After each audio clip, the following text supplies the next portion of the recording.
Aujourd'hui, on va parler du choix de la ville dans laquelle il faut investir. Je vais vous en parler en passant par le storytelling parce qu'effectivement, il y a un de mes clients qui était confronté à cette situation-là et ne savait pas très bien quel choix faire par rapport à deux villes précises où il voulait investir. Je t'en parle dans les détails dans cette vidéo après le générique.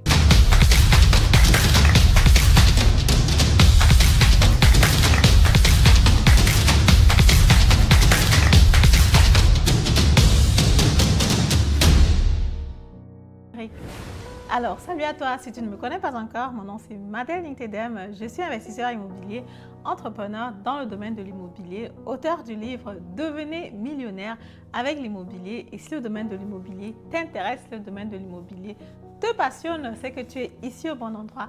Je t'invite tout simplement à t'abonner à la chaîne, activer la cloche notification pour ne plus rater le contenu que je partage très souvent sur cette chaîne. Ce que je te propose donc concrètement, c'est déjà de 1, la première consultation qui est gratuite, une formation en ligne, investir en immobilier comme un pro, un coaching, un accompagnement sur l'achat du bien immobilier. Je peux comme ça mettre ma casquette d'agent immobilier pour te présenter les différents biens qui se trouvent dans mon réseau. Ce sont les biens qui vont être dans la zone du SN. Et puis si tu es partant, naturellement, on en parle.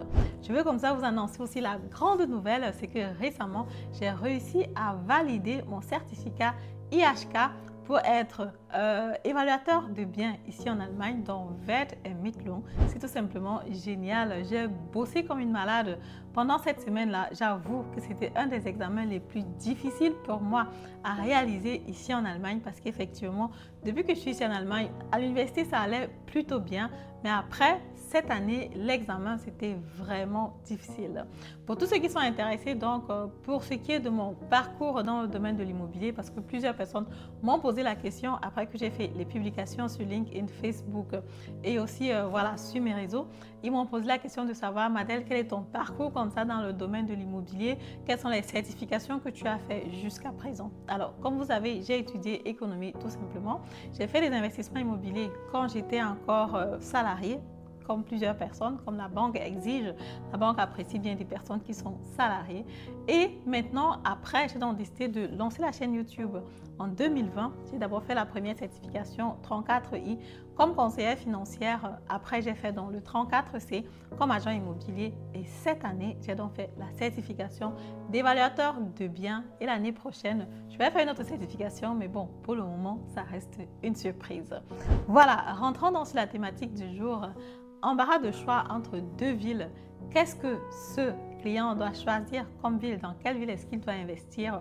Écoute bien l'histoire jusqu'à la fin et toi, dis-moi en commentaire ce que tu en penses. Alors, embarras donc de choix entre deux villes. Quelle est la ville que ce client doit choisir? Je t'explique dans les détails avec du storytelling et tu me dis ce que tu en penses. Comment est-ce qu'on peut l'appeler notre personnage? On peut l'appeler Moussa. Moussa, c'est un prénom que j'aime bien. C'est un prénom que j'ai d'ailleurs utilisé pour l'auteur principal dans mon livre Devenez millionnaire avec l'immobilier. Si tu n'as pas encore pris le livre, tu peux toujours le faire en me contactant tout simplement. Je t'envoie une copie dédicacée par poste. Et puis voilà, tu as ton livre avec toutes les connaissances nécessaires pour pouvoir investir sur l'immobilier. Ce qui se passe donc avec notre Moussa dans le storytelling d'aujourd'hui, c'est qu'effectivement, il est face à deux biens immobiliers. Un bien immobilier se trouve dans la zone du NRV et le deuxième bien immobilier se trouve dans la zone du SN. La différence entre les deux villes, c'est que l'une des villes dans le NRV, elle a 100 000 habitants et dans le SN, on est face à une ville qui a environ 40 000 habitants. Maintenant, ce sont des informations qui sont très importantes pour prendre la décision d'investir dans l'immobilier. Tu as envie d'investir dans les zones où il y a des gens, tu as envie d'investir dans les zones où les gens veulent vivre, tu as envie d'investir là où les gens peuvent payer le loyer, quoi. Donc du coup, parmi les deux villes, on sent déjà que la ville du NRV, il y a plus d'habitants que la ville du SN. Mais quand on regarde dans les détails, on se rend compte que dans le NRV, on a un 100 mètres carrés et l'appartement est loué à 700 €. Dans le SN, on a un 60 mètres carrés qui est comme ça loué à 660 euros. Maintenant, quand on regarde comme ça le montant de location au mètre carré, tu te rends donc compte que dans le NRV, on est donc à une location de 7 euros le mètre carré. Pourtant, dans le SN, on est déjà à 11 euros le mètre carré par rapport à la location.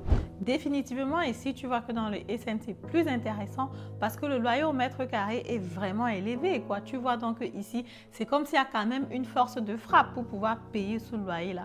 Parce qu'effectivement, si le loyer à 11 euros le mètre carré et puis ça part, ça veut dire qu'il y a des personnes comme ça qui sont prêtes à payer ce loyer là. Peut-être parce que c'est Francfort qui est à côté, c'est les grandes villes, c'est les banques, c'est les startups, c'est l'IT. Bref, il y a beaucoup d'entreprises qui sont situées de ce niveau-là. Dans le côté du NRV, le loyer est encore relativement bas au mètre carré, malgré la forte population, peut-être dû au fait qu'il n'y a pas trop de grandes entreprises.